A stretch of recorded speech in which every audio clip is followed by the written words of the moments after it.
I'm very pleased to introduce our next panel, and I'll start with our moderator. Aryeh Neier's career is too rich and his accomplishments are too varied to summarize here. But if you're looking for a capsule description of his extraordinary life, you could do no better than this. Aryeh fled Nazi Germany with his family in 1939, and 38 years later, he famously defended the right of neo-Nazis to march in Skokie, Illinois. After serving as the National Executive Director of the ACLU, Aryeh helped found Human Rights Watch in 1978 and became its Executive Director. He went on to serve as the President of the Open Society Institute, where he is now President Emeritus. Please welcome Aryeh Neier.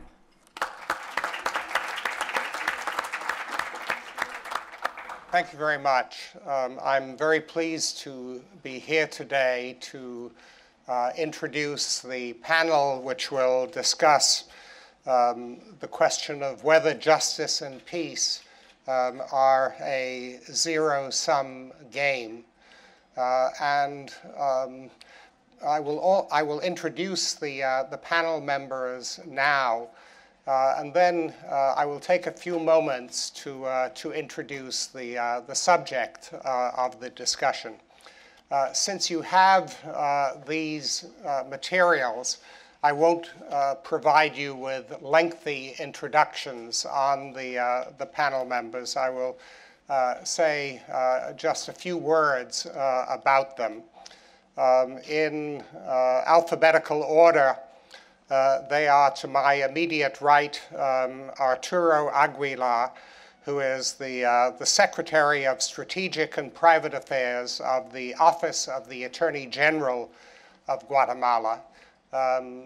What you need to know about that is that the Attorney General of Guatemala, Claudia Paz, has been the driving force in that country, bringing a prosecution against the country's former dictator, General Efrain Rios Montt, for genocide. The first time that a national head of state has been prosecuted for genocide in his own country. And Mr. Aguilar was previously with the Archdiocese of Guatemala Human Rights Office, which was headed by Bishop Gerardi, who was murdered 2 days after publishing a comprehensive report on human rights abuses in Guatemala. And then sitting to my immediate left is Omar Mestiri, who is a Tunisian journalist and chief editor of the online newspaper Kalima. And Mr. Mestiri previously served as the Secretary General of the National Council for Liberties in Tunisia. And then sitting to my far right is Ivan Simonovic, who is the Assistant Secretary General for Human Rights of the United Nations High Commissioner for Human Rights. So that is, he's the person who represents the High Commissioner for Human Rights at the United Nations headquarters in New York. Mr. Simonovic is of Croatian background. He is a Croatian. And he previously served as Minister of Justice of Croatia and also as Deputy Foreign Minister of Croatia. And then to my far left is Arnold Tsunga, the director of the Africa Regional Program of the International Commission of Jurists. Mr. Tsunga is a lawyer from Zimbabwe who previously served as the executive director of Zimbabwe Lawyers for Human Rights. I would say that I'm going to deal with Mr. Simonovic from the standpoint of his role at the United Nations, but a word that also refers to his Croatian background, and that is each of the 4 countries that is represented by the speakers this afternoon is a country where the question of accountability has been debated. It is a country, or the countries are at very different stages in their consideration of the question of accountability. In the case of Croatia, the country has dealt with accountability for at least the past 20 years during the period in which the International Criminal Tribunal for the former Yugoslavia has operated. And Croatia also has trials before its own courts of persons who have been accused of committing war crimes. At the other extreme is Zimbabwe, represented by Mr. Tsunga, where no transition has taken place.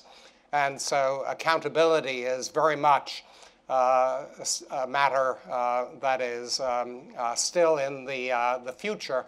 And just when the country will get to the issue of accountability remains in doubt. Then a little background on the issue. For about 30 years, the issue of accountability for gross human rights abuses has been a foremost concern of the international human rights movement. And a great deal has taken place in this area during that period. There was a book published about 3 years ago which included a tabulation of prosecutions of heads of state and heads of government in the period from 1990 to 2009, and it counted some 67 cases in which heads of government or heads of state had been prosecuted either for human rights abuses or for corruption or for a combination of the two.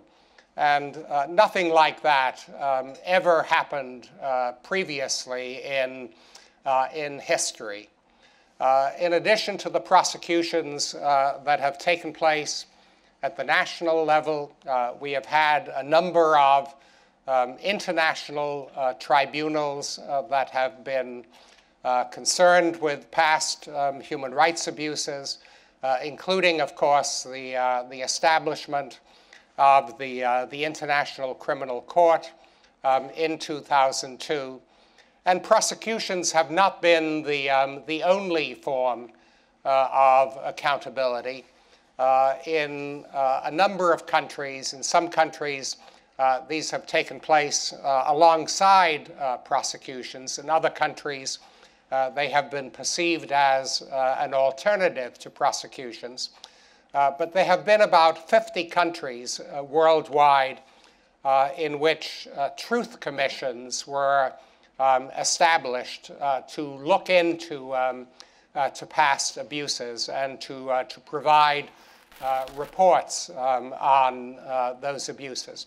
And there have also been other forms of accountability, such as the lustration practices of some of the former communist countries of Eastern Europe, in which persons, particularly those who are regarded as having collaborated with the secret police, have been vetted and have been denied the right to hold certain public positions, and in some cases, certain private positions.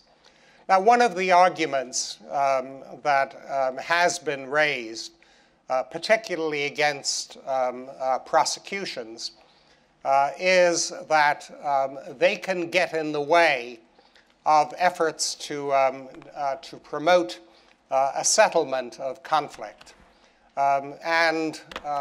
Therefore, prosecutions should be avoided because peace is a larger interest. A couple of comments on that. I think it's somewhat tricky to make predictions about how justice and peace go together. A couple of examples from the wars in the former Yugoslavia.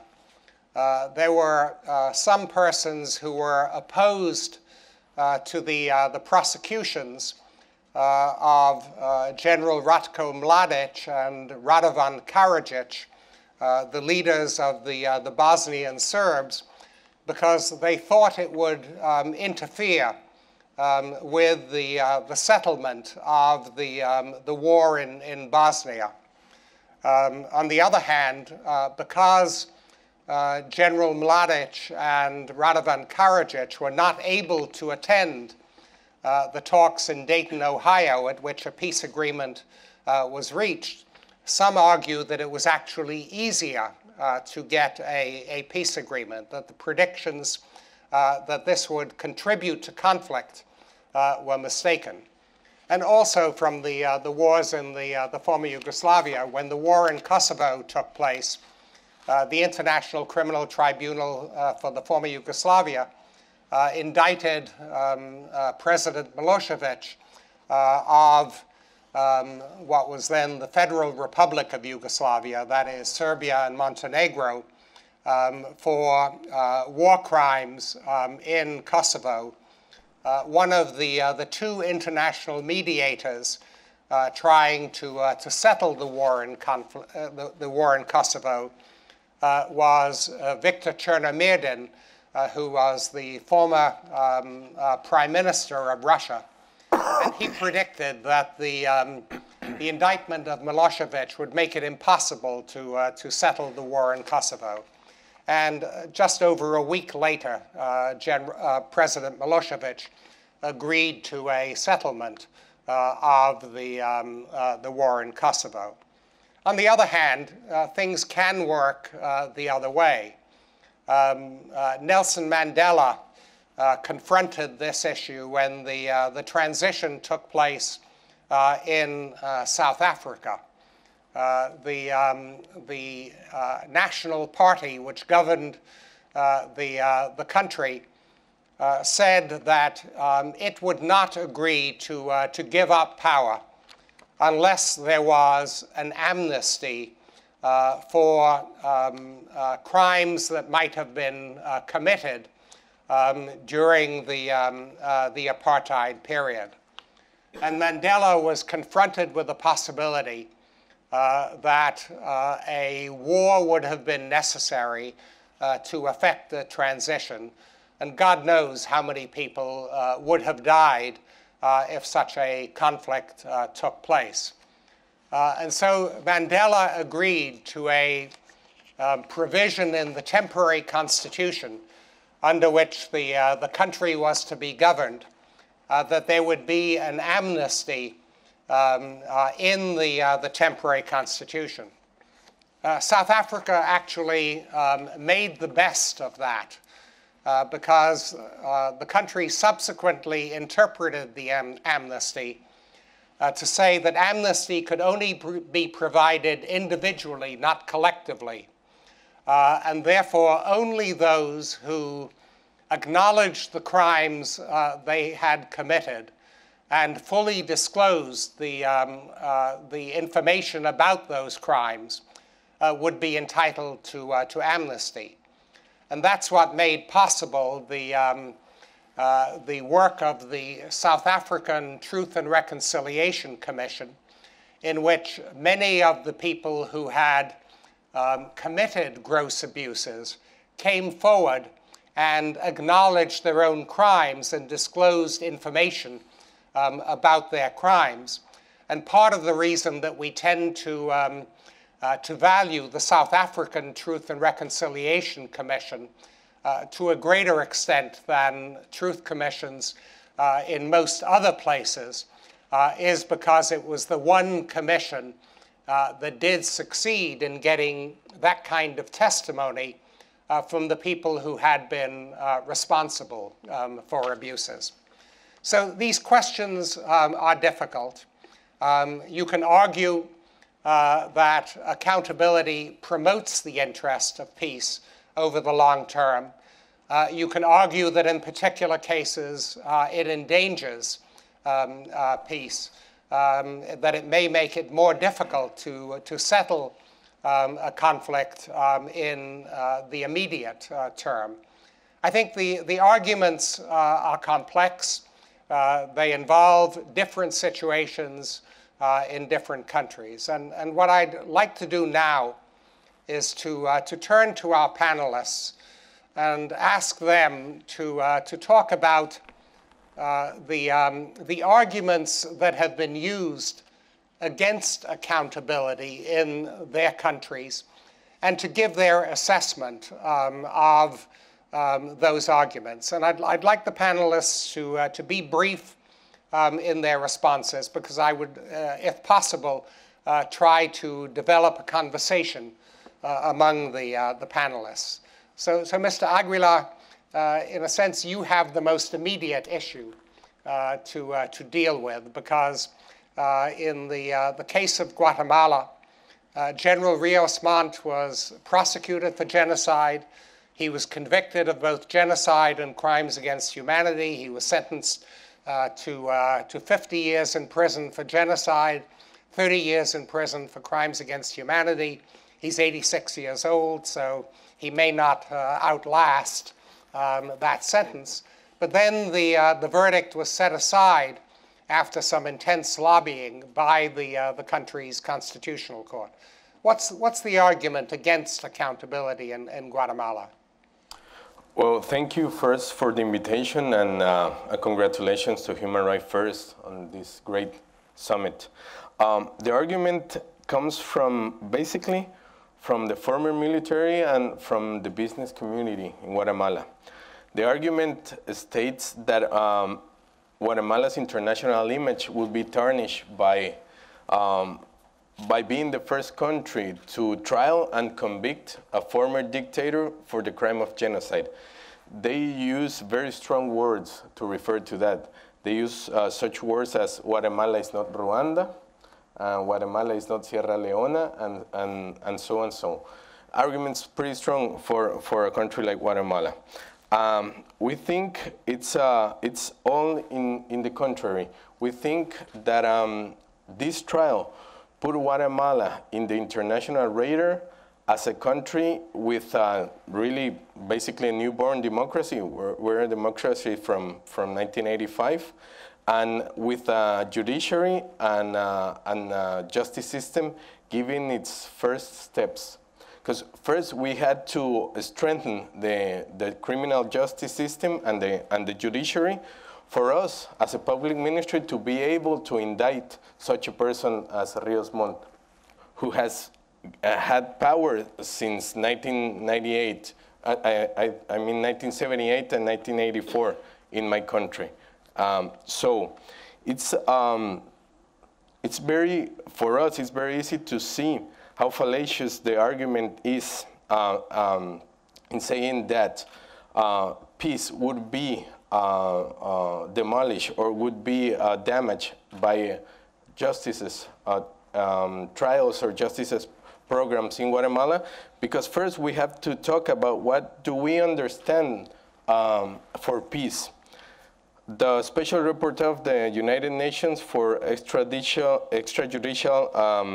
killings, Mr. Philippe Alston, made a statement in the year about 1997, 1998, saying that 95% of the crimes against life, homicides in Guatemala, stayed or remain in impunity.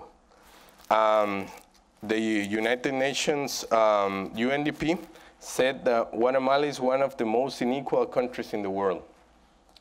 And in 2006, Guatemala was the dangerous, Guatemala City was the most dangerous city in the whole world. So what peace are we talking about? First, we have to recognize that peace comes with the building of democracy, with the building of with the building of rule of law, and with the balancing of the powers that the military and the executive powers had during the war, and the balancing of how much power the judiciary and the other powers of the state of Guatemala have in the transitional period and in our newborn democracy. And just one more matter. Where does the Rios Montt matter stand at this moment? The conviction was annulled by the Constitutional Court, but I gather he's still under house arrest at this moment. So what's going to happen from here on? Yes, the conviction took place on the 10th of May of this year, and 10 days later the Constitutional Court annulled the part of the trial and the sentence because of an intense lobby made by some members of the business community in Guatemala. So the Constitutional Court said you must repeat the whole trial. And now we are awaiting trial, and another tribunal, not the one who trialed him first, set the date for the new trial for the 15th of January of 2015. So we have to wait a little while. Okay, and in the case of Tunisia, Mr. Mestiri, Tunisia is a country on which we rest a great many hopes. That is, of the various countries where the Arab Spring led to significant public demonstrations, it seems to be the country where there is the best hope that a rights-respecting democracy will emerge. How does this issue relate to that? Is this issue being actively debated right now? Thank you. In Tunisia, we had a revolution that ousted the former president, which was, in fact, the head of the security forces and the Bourguiba, and which was managing the society through the security forces. And we have focused on accountability. We have focused on managing to dismantle the system, the regime. But the record was very poor. One minister, interim minister and former judge, Farhat Aryeh, appointed on the late January, on the early of the revolution, has fired 42 former high officers. He was attacked in the building of the ministry, and he was fired from his charge less than 1 month later. We failed to securize the archives. Then I think that knowing the truth is it's a high topic in the case of accountability. And in place of securizing the archives, we have evidence that the archives had been systematically destroyed. One high officer, Mr. Samir Feriani, which have denounced this destroying of the archives, have been prosecuted from a military court and held in custody for many months. Many talks hold of the reforming of the security system, but a lot of rhetoric and few acts. Government talked about partnership with civil society, but since 2 years, the whole process is in standby. For the moment, we are watching that violence is arising and in very dangerous level. Many members of security forces has been killed. A lot of attacks against security forces. We have two political leaders of opposition killed. Then the government is very, very weak, and we have a law of transitional justice which is not implemented to this date, and we have new acts of torture. We have 2 months ago one young people arrested, which has been killed in custody. We have a rise of violence even from the security forces, and we have people calling to the security, the former bosses of Mr. Ben Ali, the dictator, to come back to secure the fighting against terrorism, because they have the know-how. And this is the public calls for that. And I think the whole process is in danger. But I think one thing is very important is that the climate is of freedom of expression, of mobilization of civil society, will not allow for the moment the abuses to progress in our country. But I think for peace, we have to implement mechanism of accountability. But given the fragile situation in Tunisia, has there been discussion of establishing a truth commission as a kind of first step for accountability, rather than going to the question of prosecutions right away?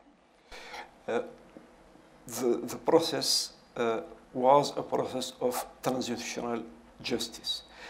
We have a bill project which has not been passed yet. Mm-hmm. Because the whole process is in standby.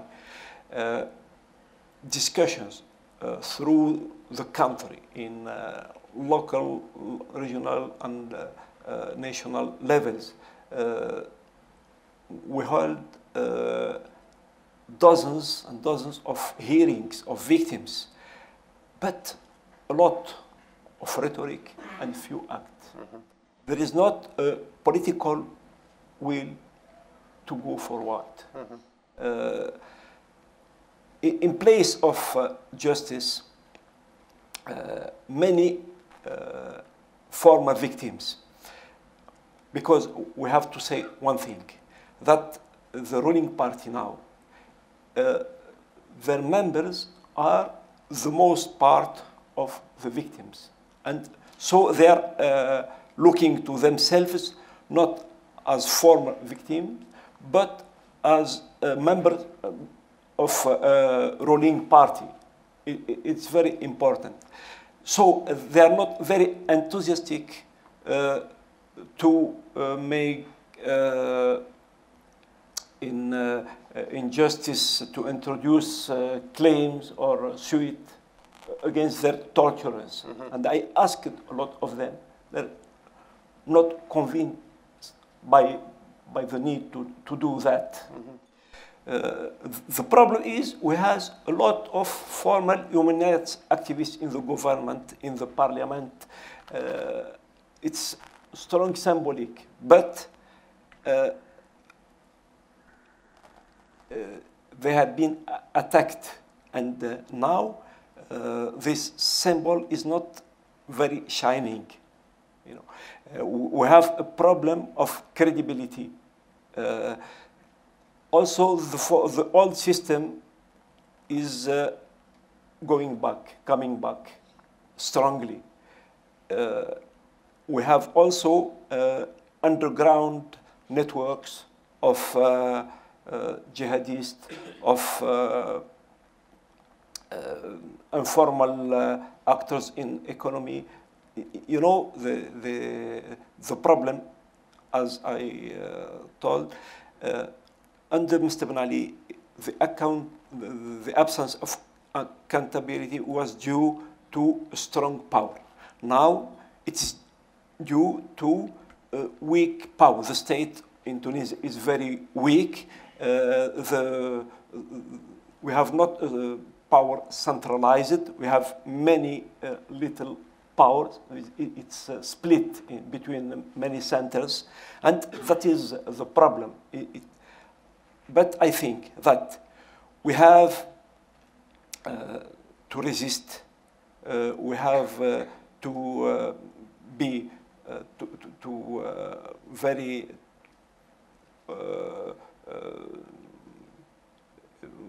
to resist strongly and to convict in the public opinion that the need of justice is good for peace. Right. I'm going to come back to you on the question of whether anybody from the outside can play a helpful role.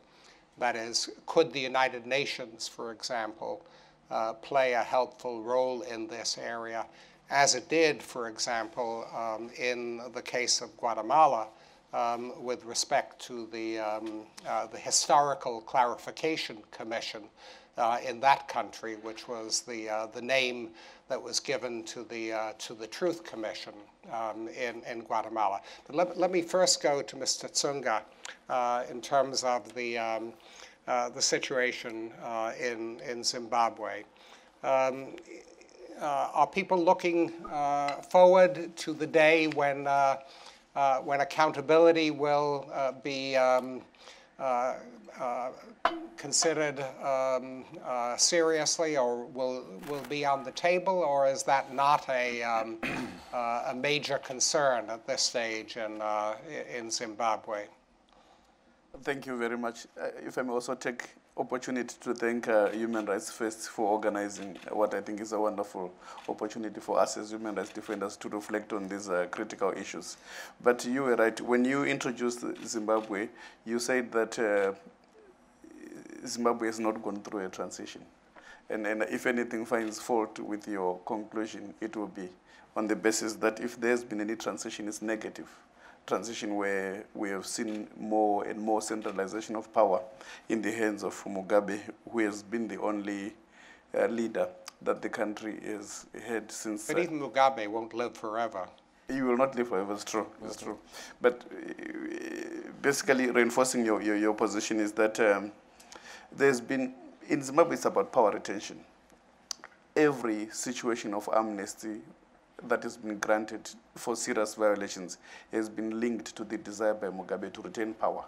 So if you look at it in terms of the periods where we have had widespread and systematic human rights violations, you see that after every cycle of serious violations, he has come out to offer amnesty and to say that let bygones be bygones, and we need to move forward as a society.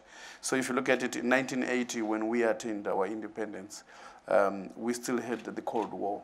And there had been a lot of violations that took place during the liberation struggle.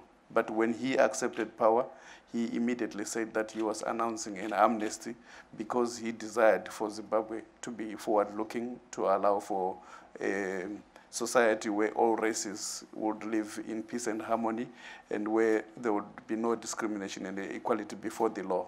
But in essence, what he was doing there was to consolidate his position as the new Prime Minister then of Zimbabwe. He was also trying to endear himself with the West, who were a little circumspect that he was too leftist because of the fact that we were still in a Cold War. And so he wanted a soft entry and to then start consolidating power. But no sooner had he become prime minister than that he started a system that resulted in what essentially is a genocide, where between 1980 and 1987, there was the pulverization of people from Matebeleland, which is the western part of Zimbabwe, where over 20,000 people are believed to have been killed, primarily because they were seen as the bastion for the support of the opposition, ZAPU. Then, after that process in 1987, it then resulted in Nkomo, who was the alternative leader in Zimbabwe, submitting himself to work with Mugabe, and we had what was referred to then as the Government of National Unity.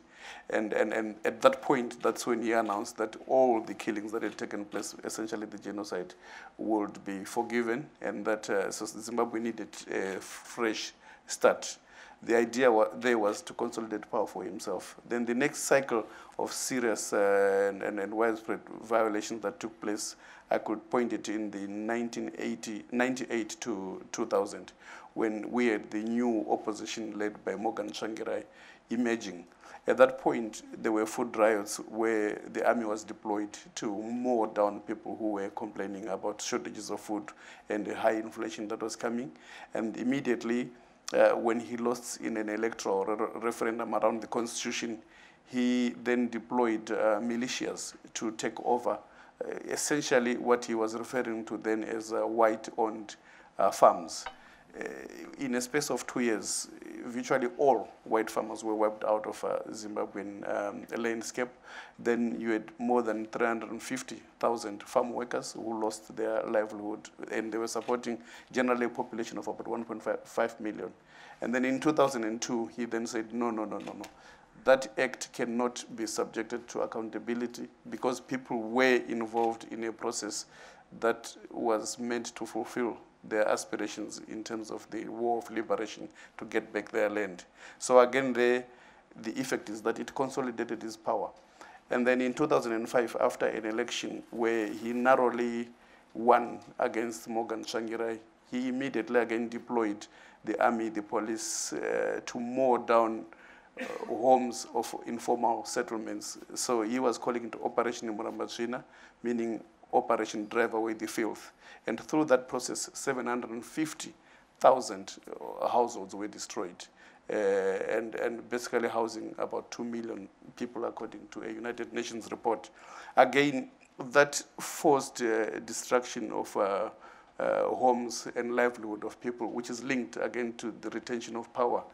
He immediately said, no, we will issue an amnesty, and that in order to stabilize the country, it is important for us not to pursue justice. And then the latest one was in 2008, when he lost elections for the first time. This was a presidential election to Morgan Tsvangirai. The results were announced in a way that justified a runoff, which is another election to decide who would get the majority. Within the 3 months from the time that he lost election in March 2008 to June, when the runoff was taking place, he immediately deployed militias, intelligence officers, the military, to go in a targeted way to virtually extrajudicially execute just over 200 people who were identified on the basis of being grassroots opinion leaders that resulted in Mugabe losing an election. And there are a lot of investigations that have been done and information that has been compiled. But again, in those cases, there has not been any prosecution, any pursuit of justice. And the reason that you find that the prosecutorial services in Zimbabwe do not pursue these types of cases, again, is linked to Mugabe retaining power. When the SADC, Southern Africa Development Community States, then forced Mugabe to get into a marriage of convenience, into a government of national unity with Morgan Tsvangirai. The whole idea was to try and allow for a government to be in place that generally reflected the will of the people as expressed in the elections, and to try and introduce some legitimacy to government. But again, a platform that was created called the National Organ on Healing that had been established in terms of the inclusive government that emerged after 2008. It was not funded, and it was not given legislative parameters that would allow for proper investigations. And so there was no accountability. Then fast forward to 2013, we had a national election where the results can only be believed by Mugabe and his people. Otherwise, the general view from Zimbabwean civil society and the international community is that the elections were not credible. The problem which we've had also in Africa, in Zimbabwe in particular, I think is the generalized attitude of the African Union member states to have some degree of tolerance to use of violence and violations of rights as a modicum to influence electoral processes. I think the African Union organs are still building their capacity to defend democracy. And in the context of Zimbabwe, you see that accountability is closely linked to the political and governance question. And until we get to a situation where you have a government that truly reflects the electoral will of the Zimbabwean people, you are unlikely to see political will and therefore a political process that is going to result in pursuit of justice and accountability. But at a personal level, I do not see any contradiction really between pursuit of justice and sustainable peace. Okay, thank you. Mr. Szymanowicz, all three of our panelists so far have indicated how difficult it is to deal with this question of accountability. The Office of the United Nations High Commissioner for Human Rights has been active in this area for quite a long time, and my sense is that it's increasingly engaged in trying to deal with the question of accountability. I also want to say, before asking you to speak, that one should distinguish between the Office of the High Commissioner for Human Rights and the United Nations Human Rights Council. The United Nations Human Rights Council is a politicized body. It is chosen on political grounds, whereas the High Commissioner's office, operating separately, has been a consistent voice for human rights globally without regard to those kinds of political considerations. But as you listen to these comments, do you feel that there is a role that the United Nations High Commissioner for Human Rights can play in trying to be of assistance in these matters? Thank you very much. Before answering your questions, let me apologize to part of audience to whom I'm turning my back because of shape of podium, but at least they benefit out of seeing Arnold better. But back to your question, yes, of course, you are quite right. We are increasing our activities that are facilitating transitional justice processes. Our firm belief is that dilemma between peace and justice is simply misplaced, and in fact that peace and justice are mutually enforcing each other. Sometimes it is true, and you rightly pointed out, that there is a price to pay if you go for justice at a certain moment. On the other hand, it should not be underestimated that although if you go for justice, that you do corner perpetrators of violations and that they might be resisting. On the other hand, if there is no justice, then you might have unsatisfied victims, which could also be destabilizing for the country. But that's only if you observe the situation as static in the moment. But if you observe a situation on a longer run, definitely there is no peace without justice. And it is not a value position, ideological position of Human Rights Office. It's simply something that can be demonstrated by hard facts. The recent researches, and I would mention just last published results, it's Seeking and Kim in 2013, have clearly indicated and confirmed something we knew intuitively from our experience, that if you go for prosecution, the likelihood of future violations decreases. How does that happen? Colleagues have demonstrated the process of evolution in their countries, and let me use, as you mentioned, the example of Croatia and how it went there. I'll give you a very personal example. I have participated in 2 panels within a time span of 10 years, and the debate was over war crimes. And at the first panel, most prominent legal scholars, as well as top justice officials, were saying, in Croatia we had war crimes, of course, but no one out of Croatia forces can be accused for war crimes because Croatia was victim of aggression. And when emphasizing that there might be differences whether war crimes are widespread and systematic, have their political underpinnings, or they are individual acts of savagery, all sides in conflicts everywhere commit some war crimes, and those are simply crimes that have to be punished. And I was pretty much alone with that position. 10 years after, same topic. Everybody was agreeing. So what has happened meanwhile? Of course, a lot of things, and I'll give you just one illustration. I won't be explaining the role of ICTY and so on, but I'll illustrate what has changed on one individual national criminal law proceedings. It was proceeding against one very popular, young, good-looking volunteer who has become a general and had quite a lot of merits for the defense of Croatia. However, he was also involved in a war crime, and there were national proceedings against him.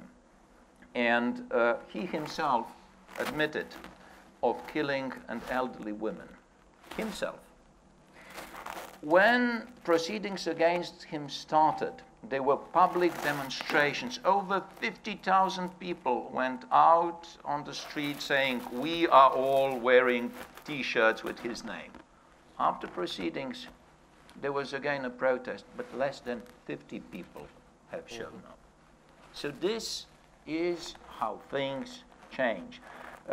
Criminal proceeding help to change perceptions, help to change attitudes, help to look yourself, also your side, in the mirror. They help to fight prejudice and stereotypes. In thinking about the role of the UN High Commissioner's Office, one of the examples that stands out in my mind is the role the United Nations played in Sierra Leone, where there had been a horrendous conflict, and where the forces led by Foday Sanko were notorious for these grotesque brutalities, cutting off people's hands and arms and all of that, and where there was an attempt to negotiate a peace agreement, and Foday Sanko insisted on an amnesty. And the United Nations refused to put its name on the agreement without accountability. And that's really what led to the establishment of the Special Court for Sierra Leone. And I think of Sierra Leone today. It's a very poor country, but it is actually doing rather well. It has a democratic government. It's proceeding effectively, and accountability seems to have played a very creative role. And so my question is, are there other places where you can play that kind of role? Thank you very much for this question. In fact, you are completely right that Lomé Agreement was not a watershed for Sierra Leone. It was watershed for United Nations themselves. Prior to that, we had cases where United Nations were supportive of sweeping amnesties to end the war. Lomé in '99 was a watershed where, it was, we can speak about merits of Mary Robinson, who was at the time High Commissioner, and Kofi Annan, who decided that UN could not be involved anymore in sweeping amnesties, encouraging limited amnesties to end the war, but insisting that genocide, crimes against humanity, of course, war crimes and serious violations of international humanitarian law and gross violations of human rights law have to be punished. And since then, the record was mixed. We were trying to influence a number of country situations. In Angola 2002, there was a UN reservation covering same crimes that cannot be covered by amnesty. In Sudan, 2004, limited amnesty. However, in spite of Office of High Commissioner's advocacy, and it was not only us, it was international human rights movement also active. In Yemen and in Uganda, we got sweeping amnesties. However, in Nepal, in Thailand, we managed, together with national civil society, to prevent all those sweeping amnesties were closed. And now in DRC, although agreement has not been signed, it does not provide for sweeping amnesty. I think that also we can say that hard data clearly indicate that since 90s until now, the number of amnesties is decreasing and the number of prosecutions is increasing. However, it's a false dilemma to say it's either amnesty, all sweeping amnesty, or it's international or national criminal prosecution. There is a lot of ground in between, and Office of High Commissioner for Human Rights has quite an important role to play to fill that middle ground. Fact-finding missions, commissions of inquiry, reparations to the victim. Sometimes if you can't immediately move for criminal proceedings, at least you can gather evidence, you can help to establish truth, and at the end of the day, you need to have also criminal proceedings. Thank you. Okay, I think we should open this up to the other participants in the room. Are there microphones available for those asking questions? Okay, so if you would, there's a hand over there, and I think when you ask a question, please identify yourself. Thank you. My name is Guzao Balowa. I'm originally from the Democratic Republic of Congo. My question is directed to the UN staff there and also the Zimbabwean men working with the International Service for Human Rights. Because we are talking about justice and peace, and I think it is important for me to visit a little bit the International Criminal Court. especially when it talks about impunity and accountability. But since the International Criminal Court was established, I think we don't see the place, the space for the victim or the survivors. What kind of mechanism the International Criminal Courts have taken, and also all the international tribunal, for example, the one for Yugoslavia and Sierra Leone. I'm from a country where there is no electricity. And in the remote area where those crimes was committed, the poor people do not have even access to the media. There is no radio, no TV, no internet. But those are the victims, the first concern, where the crime was committed. And they can't access the information. They don't know what is going on.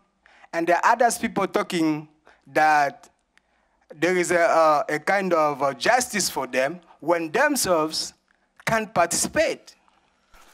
And even they don't know what kind of reparation they will get, because they are far away from the system. They don't understand what is going on.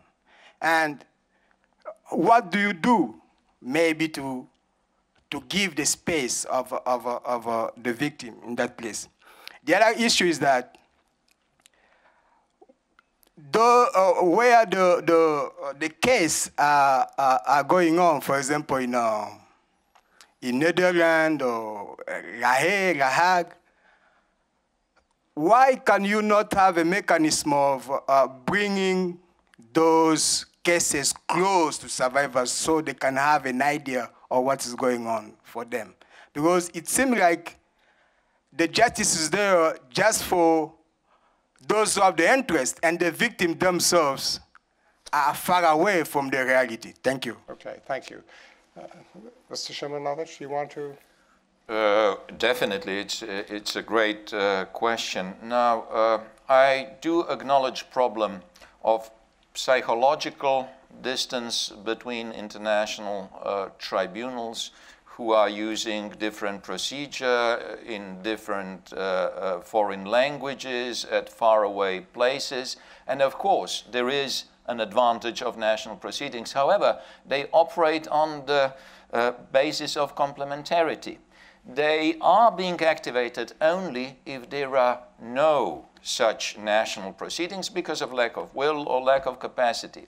However, when invoking issue of DRC, of course that ICC cannot be handling so numerous cases of violations that are not being prosecuted elsewhere. And I'll tell you what we are doing and what I think UN should be doing even more, and that there would be there should be broader support to that, including by donor community. I visited DRC, and for example, I visited Shabunda, who you might know is cut off all roads. You can only fly or walk hundreds of kilometers to get there. And there, I've seen some civil society activists who were helping victims of sexual violence, to go and to bring their cases. What was happening there is that there were settlements where rape victims were mostly settling their cases by getting 1 or 2 goats, and that was it. So they were helping them to access justice and to raise cases, and those were that was an international NGO which was really doing a heroic work there. What we as the United Nations do is that we try to use some logistic capacities and some support to organize something like mobile courts that are going around faraway places, trying to bring justice closer to people. However, this is not a long-term solution. The only long-term solution is capacity building, national capacity building. We shall see whether something comes out of the announcement that there is going to be specialized war crimes chamber in DRC tribunals, and the recent appointment of a person who would be pursuing cases of sexual violence in DRC. Yeah. If I could add to that, my foundation actually financed the mobile courts that have operated in the DRC to prosecute cases of sexual violence in the country. Mr. Tsunga, do you want to also comment on that question? I can just comment more broadly, because I think the UN rep has given a good answer. But then to put it in the context of Africa and the African Union's responsibility, because there's a tendency, I think, my brother, to expect leadership to be coming from without Africa itself. And if you look at the contestation around international criminal justice and what the African Union as a body has been doing in the past few days, epitomized by the Kenya ICC cases where Uhuru as President, Kenyatta and Ruto are facing charges. You can see that Africa has taken advantage of those charges to then come up with a position which I think is very unfortunate, because they seem to be reinforcing the idea that international criminal justice is being used as an instrument to politically target African leaders. And precisely as you say, my brother, what is missing in these Africa-wide policy positions is the voice of the victims, the voice of the ordinary people. So leaders begin to speak about themselves, and they then tend to create an impression that pursuit of international criminal justice at a global policy level is directed at African leaders. So when you see a person like Bashir in Sudan and the two leaders in Kenya, and when what is happening in the DRC, in the Central African Republic, you can begin to see that I think there's a bigger responsibility that we have as emerging African leaders to begin to put the message correctly that justice is something that Africans yearn for, and that in particular the voice of the victims must be central to any policy position that the African Union takes when it comes to matters of international criminal justice. But otherwise, as Aryeh said, the role of the Open Society Initiative in supporting the mobile courts, but also supporting civil society groups that are involved in the documentation of violations is something that is worthwhile to publicly recognize as useful. We also see that in terms of the complementarity, the government of Laurent Kabila has been on an onslaught against members of the judiciary, against human rights defenders. We see that as ICJ, there's a case involving 196 magistrates who were summarily dismissed from their positions by the Kabila regime. We also see that leading human rights defenders, for example, Chebeya, have been extrajudicially executed simply because they've been trying to hold those who are close to the government to account for the violations. And then finally, the failure of the Kabila government to extend itself beyond, I think, Kinshasa and Lubumbashi. It's also a structural problem that needs to be addressed, and there's a responsibility there on the African Union and on the international community to ensure that structural elements are addressed, because without addressing those, it's going to be very difficult to create a basis where there can be lasting peace. Okay, thank you very much. Yes, a question over here. Yes, I'm Kathy Blakeslee from USAID and the National Academy of Sciences, and I'd like the panel to comment on the role of women in peacemaking, transitions, accountability. I know we do have the United Nations Resolution 1325 and some others, so I'd like to hear something from the panel on that. Okay. Anybody want to respond to that? Yes. Thank you. Given Claudia Paz, and yes. given the judges in Guatemala, one can say that women are the dominant force in accountability in Guatemala. That was exactly what I was going to say. My boss is a very brave and a very bright woman, and she is. It's not right for me to say, but I'm gonna say it anyway. She's the motor behind the justice movement in the past 5 years in Guatemala. And as Attorney General, she has some priorities. One of them is the struggle against violence against women. We have shifted the paradigm in the public ministry on how we treat the victims, how we treat the perpetrators, and how to process the victims' demands through the penal process. Now, the victim doesn't have to run through the whole system from one place to the other. She can come to our building, to the public ministry building, and inside of that building in about 8 hours, she can be attended by a medic, by a psychologist, by a social worker, by a prosecutor. We have a 24-hour courtroom inside that building. We can get a hearing there, and we can get an arrest warrant in these 8 hours, and we have some specialized police force, and we can capture the perpetrator in those 8 hours. Regarding the genocide trial, the role of women was, I think, the most symbolic one in all the trial. The trial was held in the Supreme Court of Justice courthouse. It's a big place. It sits about 350 or 400 people. And every day of the trial, it was packed, it was full.